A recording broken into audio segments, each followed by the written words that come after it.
Hey guys, welcome to another episode of In Your Mind with your host, me, Paul Trudell Payne.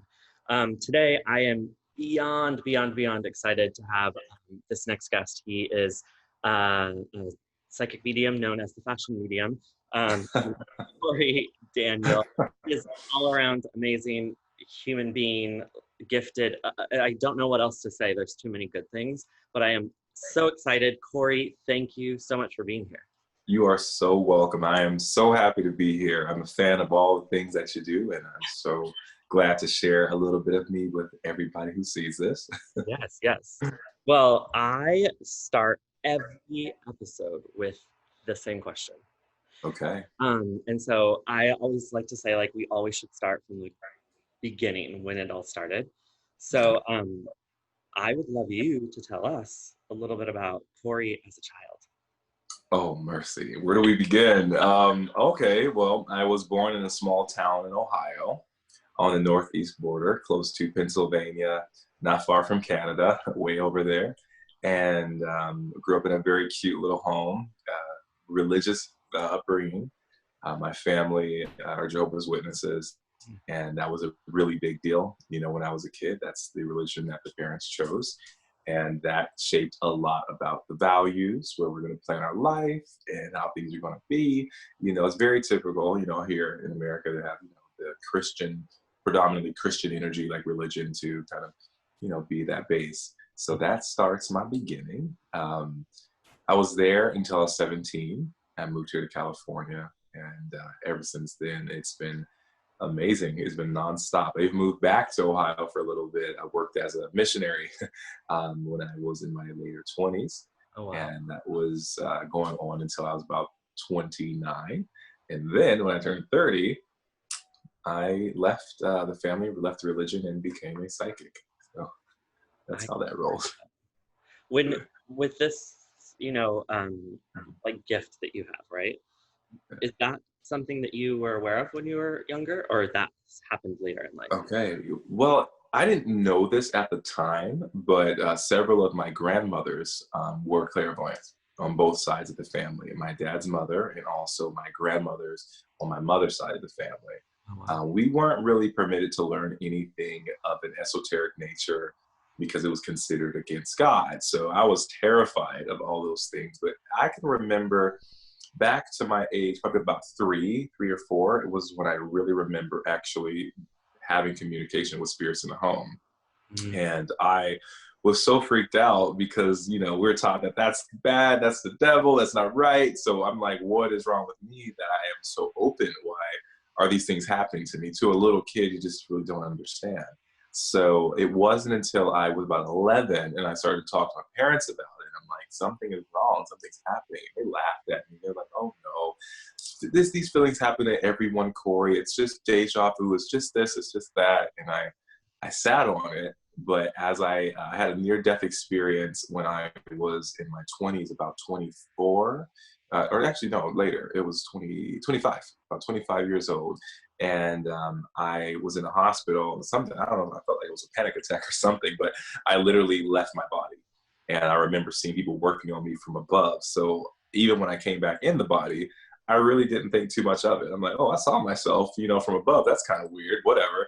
But ever since that moment, it's almost like the things that I thought that I believed in as to what I had received as a young child no longer fit. I was engaged to a lovely woman at the time, a little bit later than that.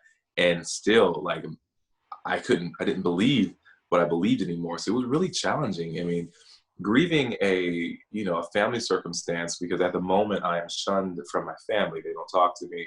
All my religious contacts from the past, no association with my whole past history of myself. That makes it difficult, but grieving a lifestyle, grieving what you thought to be the truth was a major thing that I had to get readjusted to, and it still is working its way out. This is only 4 years ago. So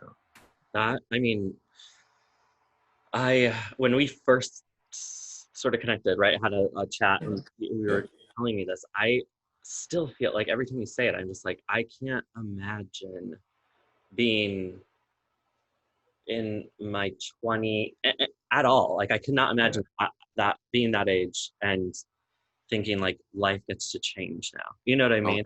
yeah, it happens for a lot of people in different ways. There's a phenomenon with astrology, the what they call it, the Saturn return. Usually happens around 28 to 30, around that time period, where everything changes in people's lives, or major things will happen. A lot of people get married, or move, or come out the closet, or just different things happen around that time that are really monumental for people's life and their change. But again, because we were not permitted to learn astrology or anything like this, I was like a sitting duck. I had no idea how much my life was going to change.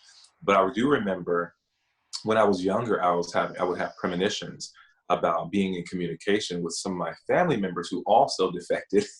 I kept having these visions of us being together and how I would support them. And I was like, I didn't want that, because I'm like, I don't want to be outside the realm of this religious group. And I don't talk about it too much because I don't want to make it seem like I'm a victim of life. But I look at it like, just like plants, when you're little, the plant is small, it can stay inside of a pot, but eventually it keeps outgrowing each space that it gets in. And we in life move from truth to truth every day in minor ways in our thinking. But when it comes to like a whole like mindset of our life, like a whole belief system, those do get expired in a way, but it's not a bad thing. It's actually pretty good. And I feel too, when I chose myself is when I chose the whole world. Some backgrounds and belief systems say that you're bad if you leave, that you're wrong. Or what about your family? What about your friends? You're letting people down. But once I chose myself, I had no idea how much my world was going to open up to me, to be able to not just tolerate or accept people's beliefs, but actually celebrate them, celebrate the differences, celebrate who we are as humans without the eye of that's good, that's bad, that's wrong, that's right. It's such a different thing for me now. And I feel like a little kid sometimes, honestly. Like I'm grown and I'm strong and I'm tough as the words that we probably can't say on this thing because it's probably a family show. But I'm saying I'm pretty tough, but I still have this arrested development when it comes to love, when it comes to just really experiencing what the world has to offer rather than me giving myself a service to it. My God. I love that. I was just at brunch before we sat down to talk, and I was there with one of my closest friends here in San Diego, and was telling her like, oh, this is what I'm doing after this. And I had told her about you already, and it's just so crazy to me. Like you are so positive. I mean, really though, like you really are. Like you have really good energy, and I don't know like the right word to say it, because it's just super authentic. It's not for show, I guess is the best way to say it. Like it's not at all. So I'm so happy that you get to share this, because for a lot of people that would be a lot, like too much, that whole transition, and you did it. And when you decided I'm choosing me and I'm leaving, right? You moved away, obviously, because you had to. I already moved when I was 17 is when I moved to California, but I was living in California and when I did separate from the religion, but there's so many different divisions, so many different churches that are connected throughout the world. Okay. So once you leave, it just spreads the word. This actually hit not just like my social and my family, but it's also my business. I was working full time as a photographer. And I loved my work. I loved just working with people and celebrating their most joyful moments. Most of my contacts were through the religious, system. So after they found out I was no longer practicing as a Jehovah's Witness, I was blackballed. So that means I couldn't work with people. So that's kind of how things are structured in some way, that if you can't, even when it comes to like higher education, that was never promoted. It was like, do a trade, do something simple that you could be able to help yourself, preach the word, and connect with your people, and stay small, that's safe. Making your name. There was even a quote, if you're going to be a star in Satan's world, what does he going to want from you? There's a lot of that pressure that it was like this, we're against the world, even though we love people, but it just didn't make sense to me. So when I left, I ended up losing my bulk of my clientele. And I'm like, what do I do? I don't even know how to live with people who are not Jehovah's Witnesses, let alone associate with them. I mean, literally, I wasn't able, and I'm not, again, dogging on the religion. I'm just saying from my experience and what we were not permitted to really have more than cordial relationships with others. Because from the standpoint of many religions, if you don't do this way, you're going to die. Something's going to happen and you're not going to be. And, so it was this fear about loving people beyond, the ones that are in your own belief system. But my friend died 3 weeks after I was excommunicated. So when he died, he was my best friend. Like, that changed my life. Not only did he start giving me visitations as a spirit, but I started to look at these people in a whole different way. Like, you only have a measure of time here, and what are you going to do with it? How are you going to move through? So that really helped me, especially when I was even homeless for only a few days. Like, I mean, I chose to, because I lived with, some people, and, they were very kind, but there was a lot of anger in that house, a lot of crazy spirit activity. And I'm like, I'd rather sleep on the beach. So I literally was sleeping on the beach for a few nights before everything reversed and it's went in full force. I have such a long story about that, but I feel great. I mean, I'm very grateful for all the people and the friends that supported me of different nationalities, different communities. I mean, I've had such a jam-packed last 4 years, and I can't say that I did it on my own strength. A lot of it, again, came from the spirits I was connected with from my past, or my family, my friends who have passed on, and also a lot of really good people that we've been led to connect with each other. And like you said something earlier, like, with the gift that I have, and I don't necessarily consider being or having psychic abilities as a gift, Okay. rather than a innate thing that we all have. Mm. We all have it, but the gift is being available, Mm. and anyone can be available. I teach psychic development, and the thing about ego is amazing, honey. I love it. I wish a person would tell me, kill your ego. Hell no. Ego says, I know what I'm doing, but I can totally know more. I want to learn more. Can you show me something? I had to reestablish my relationship with desire, not just with love. And I wasn't mistreated, not too much as or over the average in my youth, but I learned love from being a Jehovah's Witness, from going out there, putting myself out there, supporting people. But I learned desire when I left. And desire, even when you say the word, many people kind of back up from it. They're like, oh, desire means it's something sexual, or it's just something that you're thinking of yourself. But desire is the soul saying, I want to experience, I want to try, I want to know. Even when it comes to love, the desire for it is usually, comes first. The soul's yearning to try it. So, so I had a lot of support around those times, and it's been amazing. Again, teaching people that the gift is not, I don't want anyone to think I'm their guru, even though I think that some gurus are important. Everyone has their role and who they support and follow. I think that's amazing. But for me, I teach people that you are your remedy. And that's something I had to learn. Everything that I absolutely wanted, everything that I wanted to try and to be, was already inside myself. Every roadblock was inside myself, not outside myself. That's when it comes down to genetics. Like, when I'm working, I can read your DNA. Like, we've been through that together, working it, how we can see the timelines in so many ways. But yeah, I think I just rambled a lot, but No, it it's was really good. progressive rambling. I mean, something I always super curious about, I guess, is Okay. it's sort of like it's a good thing. Like, I'm super happy. Like, we're in June right now. It's Pride Month, and I love being able to celebrate that for other people to see what it's like to celebrate it, because people, even in this community, are really different.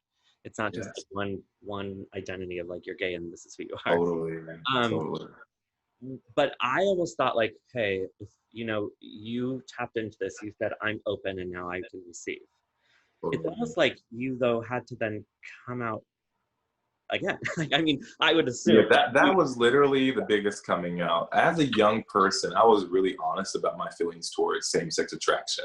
Okay. You know, like that was never something that was hidden amongst myself or my close friends or even the girls I dated, you know, because again, we weren't permitted to date guys. Also, we weren't permitted to date girls who were not Jehovah's Witnesses. So when I dated a girl, the first conversation I had when we were like getting to know each other is, yo, I totally am attracted to guys. I'm not going to do anything because you know that's not how I roll. But I considered it as a flaw and as something I was battling rather than just a part of the coolness about who I am, you know? So I was very upfront with them about that. I never had a problem dating girls. They were just like, okay, well, and someone say, well, I actually liked women before, and they didn't give me any funk about it. They're very open-minded, amazing women. Yes. But after I turned about 28 is when me and my fiance broke up, and that that was when I knew that something was literally going to change. I mean, big time. And when it comes to the whole like sexual identity thing, of course, the religion is like anti-homosexuality for sure. It's like, no, it's not a good thing. It's not good at all. But it was strange because I never grew up. My identity was a Jehovah's Witness. It wasn't you are black and you're proud. You're this and you're proud. We didn't have that in my household. You know, Jehovah's Witness, International Brotherhood, whatever, different colors, different races. We were like, this is who we are.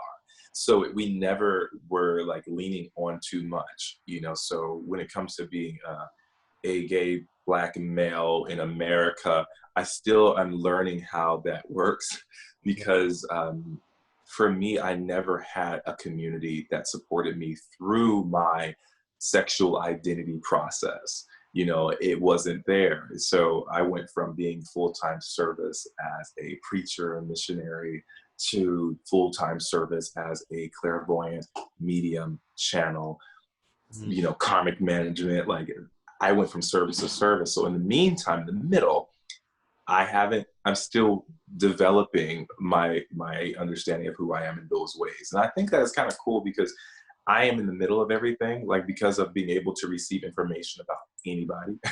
um, I can't, I don't lean on one way or another, even when it comes to politics. Mm. I can see that something is not working, but I also can see the energies of why, of what happened to that person, why they're the way they are. You know, so it's a lot of things that people will be in the dark about. I get the light about it, so it keeps me in a very neutral position, even though I do stand up for things that I do believe are right or are not. But many times I'm in this neutral because the extremes of either way push me out of balance to be able to receive. Even when it comes to being like you know, homosexual, whatever we call it these days, being able to tap into the masculine and feminine energies has been amazing for my work. I had no idea. I was going crazy when I was younger because, you know, who wants to not be a man when you're younger? And everyone's saying, be a man, be that, what they consider a man, you know, and that masculinity and just falling into that. Or I don't want to be a girl. It was just like it's this whole thing. But now that I understand that, oh my God, this is me, it's been really settling. But it does make it difficult when you date or you're trying to connect with men in America. It's hard to find the guys that are of a similar mindset of neutrality. It's really difficult. I feel like I'm about 17 in the gay realm. I don't have gay posse or anything like that. I mean, I would be nice. I'm very open to have friendships with anyone, but it is and it's hard for me to even say I'm gay, you know. And it's not because of shame. Shame is a terminal disease. There's no shame in my land. Mm. But I feel like if you're gay, and this is just me. This is not to everyone. Only my own experience. Sometimes I feel guilty to even say it because I'm like, I haven't leaned upon the community, haven't really supported the community, to have time for it. So for me to say I'm gay and I'm proud, I'm like, what have you done about it? You know, what have you done? Or even when it comes to saying, well, I'm a black man and I'm proud.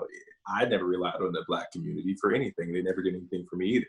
Anyway, not saying that not talking about people of the past. I'm just talking about my own personal experience. People who celebrated me and helped me stand in my stability. We're not Black people, no. You know, it was typically people from other backgrounds, and that is my truth. That is the way it is.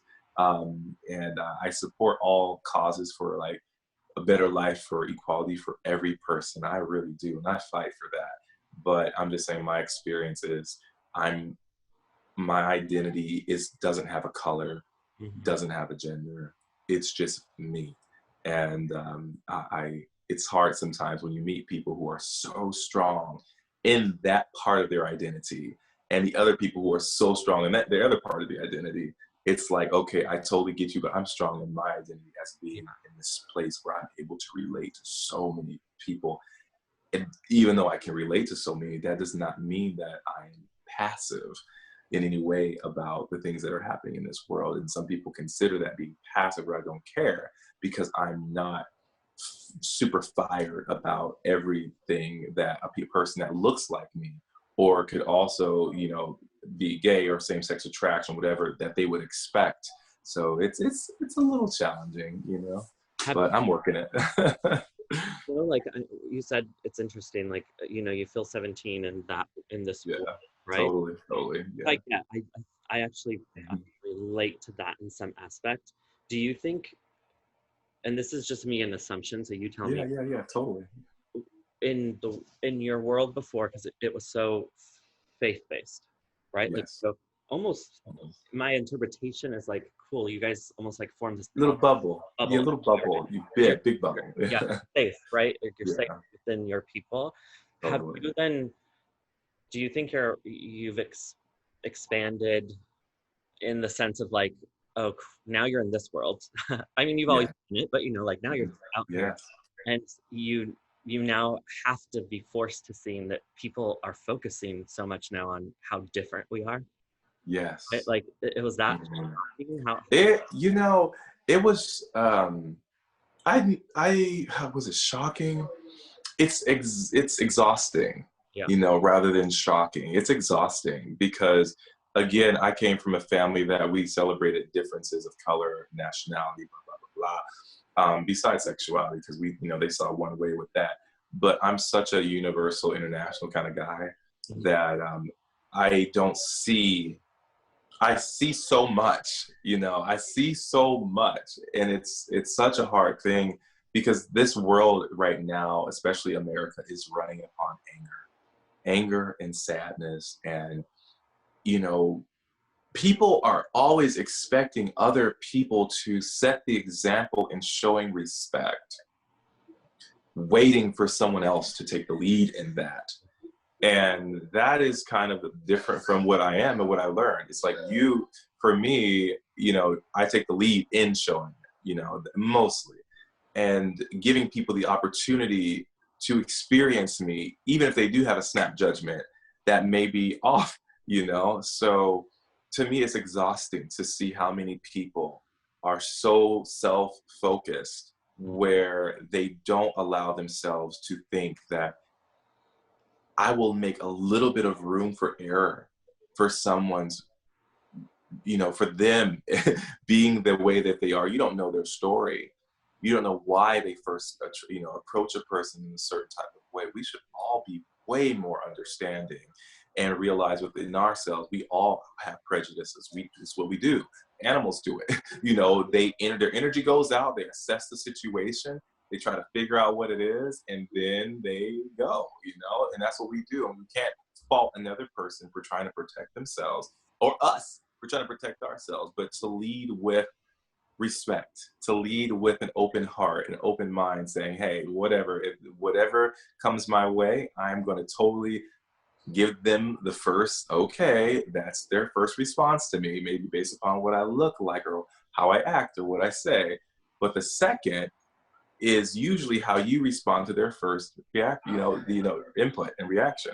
So it's exhausting to see the world the way it is sometimes. And my heart just goes out to so many people who don't have the understanding that true privilege is being yourself 100%.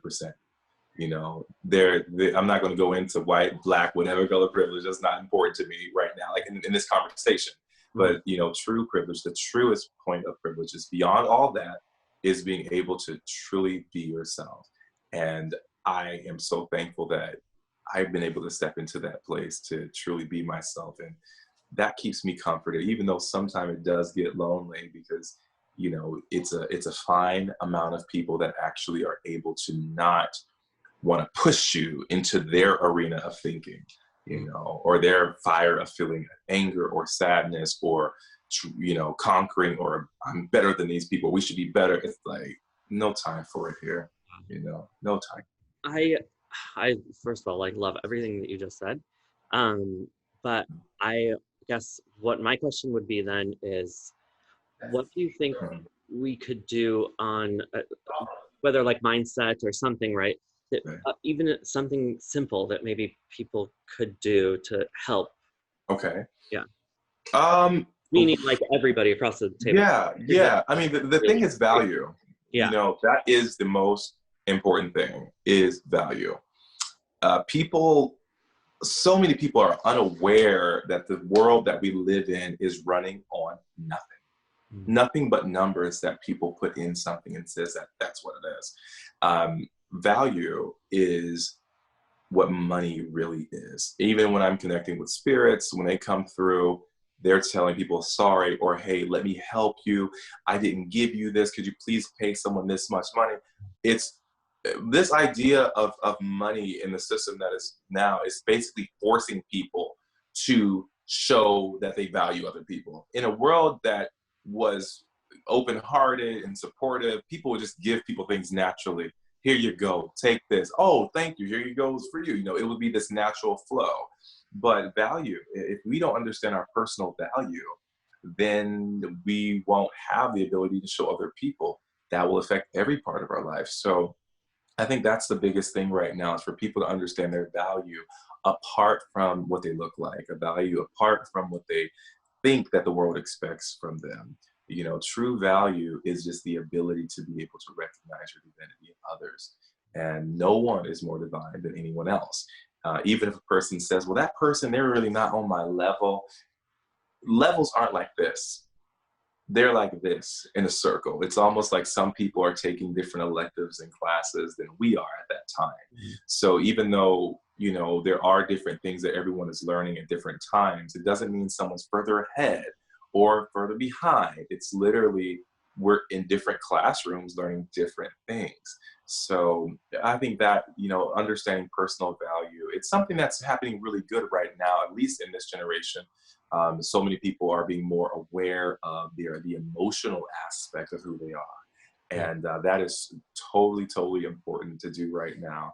And once the person has more of that security, and even helping each other to do it, even like what you do with this and these interviews that you make, it helps people understand like that value. Like, you're even giving me value by spending your time with me, talking to me about this stuff. And I can't believe I'm talking so much, but it's super important that we understand that value is everything, It you is. know. And thank you for saying that. Like it's one of those things where, sorry, that was my computer. No worries. Sorry Um, about my roommate's brother talking in the back. it Yeah. was it's like one of those things where I thought, and this show happened before COVID and all this stuff was going on. At least the creation of it and when we started filming originally. But I just noticed personally that we I felt that my experience in the society, we all were focusing a lot on how different we were. And in the beginning, I felt like it was really maybe positive in a way, because it was like, cool, you're Mhm. unique. Everybody wanted Yeah. to be really unique. Like, when I was, I'm 35. So when I was born in the 80s and 90s, Okay. the last thing you want to do is be different and unique. Like, that's why we didn't want to be gay and open. And I didn't Right. out. And then this generation, like I see like my nieces or something and hear about their, like, that's all they want to do is be You're unique right. and different. Yeah, exactly. Like, I do think it was a positive, but I think Hmm. somebody or some group or whoever, right, took it to this level where it became, now we just like, everyone I was encountering, it felt like for like the last couple of years was like, how are you different? And it became a Right. negative. And so Yeah, the only way totally. that we could change that, or that I could even do anything, because who am I, one person? But the only way I could do something is say, the way that I relate to people is hearing their stories. And I always just find, like, when I hear a story, even if it's someone who I think, like, maybe I don't think I relate to at all, I usually find that I relate to them in some aspect. And so I just, Yeah. can we create a place where people come and tell me their stories? And then Yes, some exactly. would find, like, hey, maybe I never thought I'd connect to this gay guy, but now I do, because, like, he's just a person. Right. Like, that was my hope. People would just see it. Yes, Yeah. yes. And I think, when it comes to like my work, and the way I live my life, like I always tell people that shame is a terminal disease. And that right there has no place in my life. That has no place in anyone's life. No one, you could be redirected, supported, corrected without being shamed. Shame is just not an essential part of life. It shouldn't be here. And usually what happens if a person has received a lot of shame, they want to find other people to shame, because now, they're in a position where they want to take control, and people end up becoming really what they hate. And sad to say, a lot of my experience, and it's not everyone, just my experience of what I've seen working or being around even the gay community, is so divided in so many different ways. And I've seen a lot of sad things about people actually becoming what they hate, and the way that they've treated people. I've watched it. I've worked with people through it. And I have an uncle who's gay. He has the same birthday I do. So I call him my museum, and he is a fantastic gentleman. But even his experiences from the past up until this point, he's seen like so many different changes through the years and decades about how positive things are evolving, but also like that idea of like that separateness that keeps kind of going in. But the separateness, again, I feel that it's coming from a desire for like autonomy is important, but celebrating that, it's super, super vital, for the life of a community, or for the community of the world anyway. And I feel, going back to what we talked about earlier about like trying to find, I'm not looking for a community to support, to not support. Don't have time. My community is the world.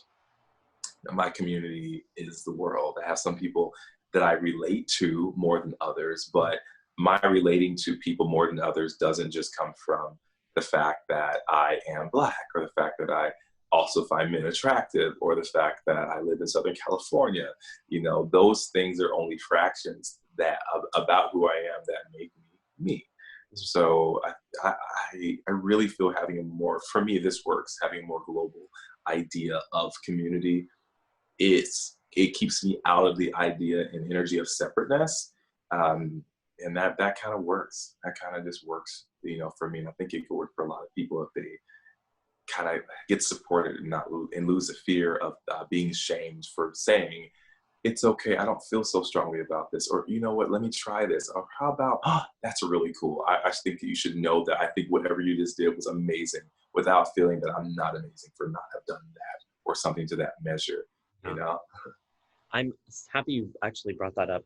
It's this last year I've been doing a lot of, because I went to you. Yeah, we talked. No. Right? Like, making sure I'm really aware and trying to figure out all the aspects of who I am. And what I've noticed a lot too, even doing the shows, was that there was a confusion that I saw happen regularly with guilt and shame. Yeah. And a lot of people were like confusing it in the sense of like, guilt is I did something and I feel bad for doing that. Shame is I did something and now I'm a bad person because I did that, right? Like, one's an action, one's like saying no. And people have ran this world off of shame for years. There's and I attribute that a lot to, I'm not going to just say religion, but people, they all make their choices, but a lot of the popular idea of suppression of who you are, or of death ramifications if you do not go a certain way. The world has been running upon shame and those feelings for such a long time, but those feelings are not sustainable to create a better world. you know. And I think that right now we're getting further away from the archaic, you know, ideas that these are just the fundamentals of life, you know, that these are the way, or do or die. You know, we're kind of moving out of that age, which again, this especially for our country here in America. Other countries, a lot of them have already gone through this. You know, America is, you know, the United States is just a adolescent learning how to flex its wings and or its muscles, you know, learning how to do things. So there's a lot of patience, and there's a lot of, you know, regeneration and change that takes place as a country is establishing itself. It's still young, you know, so we're just feeling a lot of that here, mainly because, you know, the way that it was, you know, established, you know. So patience. So I luckily look at a clock for us, because I knew when I brought you on that I was Yeah. but I have a final question that I always ask everybody before I do so, because I don't want to forget this. No problem. I would love to, if you want to let us know, like, anything you're working on and how people can get in touch with you, because I'll link all this stuff for you. Okay, working on as in what, honey? Like just you, like in life, like, so you're taking clients, anything that people should be aware of what you're doing. Oh, okay. Well, the sales pitch. Hello. No, well, yeah, I work from home. I have clients around the world. They call me. I am open for new clients. If anyone wants to know what I do, I call it karmic management. This involves seeing the future, present, and past, connecting with spirits. I love working with karmic patterning. Some people call it epigenetics. I just love being able to see the patterns of a person's past, and also in connection with their family, and kind of helping them see a wider range so that they can actually tackle the problem. Excuse me, the how do you say it? Pattern, shall we say. I don't like to say the word problem. I'm just saying patterns are an easier way for the brain to understand that there are no true solid problems that can't be undone, solved, or canceled out. So I'm really thankful to be able to have the access that I do. Sometime when we're working, different languages come in. Like, I don't speak Farsi or Gujarati or Hebrew, but if I'm working with a person, don't be surprised if stuff still starts to come out. But again, the goal is to help you see where any bit of disconnect would be when it comes to the thought in the physical body, the nervous system, and how we create our world from those places. I mean, it's fantastic. I love it. And I tell you that I learn with you. I am not going to say I am just the know-all, end-all, be-all. That is not me. You know, the best part of my job is to listen. Like a TV, the TV's job is not for it to win the game. It's merely to put up the information on the screen and say, this is what we got, you know, and it's always so much fun. And that's what they can do. So they can contact me. You can actually put my email address or my website at the Fashion Medium is my Instagram handle. If anyone wants to inquire of a reading, you can totally do so. Love that. Perfect. Okay, so you ready for this last one? I am ready. Yes. So we talked a lot about a lot of topics today, which is awesome. Did, yes. But we started with you telling us a little bit about your childhood. Okay. And so I always like to end, you know, I like a circle. I like a complete circle. Yes. And if that little boy was here today, what would you want to talk to him about or tell him? Stop it. Yeah. Don't do that. It's going to make me cry. What would I tell? That is a bad. Oh, you are wrong for that question. Oh, you ain't going to get me though. What would I tell him? I would tell him to get ready, because you are not even aware of how cool you are and how cool you are going to be. You're going to meet so many beautiful people, amazing people. Just hang in there, because you're going to light this world up. And that's what I would tell him.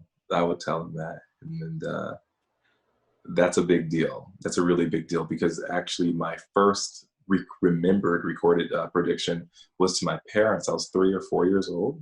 It's like, what are you guys going to do when you get older, and all this stuff? They talked to me and my brother. And my brother was like, oh, when I get older, I'm going to do this and this and that. And I said, I'm going to work in New York for 2 weeks, and then I'm going to Hollywood. Like, I was little, you know, but I did. right before I moved back to California, I worked in New York for 2 weeks for the company, whatever the company was. I told my parents, like, they were just cracking up because I would always just drop random stuff. But that just brought back a cute memory about that. But yeah, that's what I would tell him, that he's going to light it up and change a lot of lives. And you are, and I can say you already are. Like, thank you so much for everything you do, and Thank you for thank you for having me. being here. Yeah, I know. Thank you so much, Corey, Thank for you. being here. You guys, we are here every Wednesday, so make sure to come back and make sure follow all the links, everything we put in here, because I promise you are going to want to follow Corey. Yeah. Yes, come on, follow me, guys. All right, Corey. Thank you again for being here. You're And welcome, honey. All right, take care.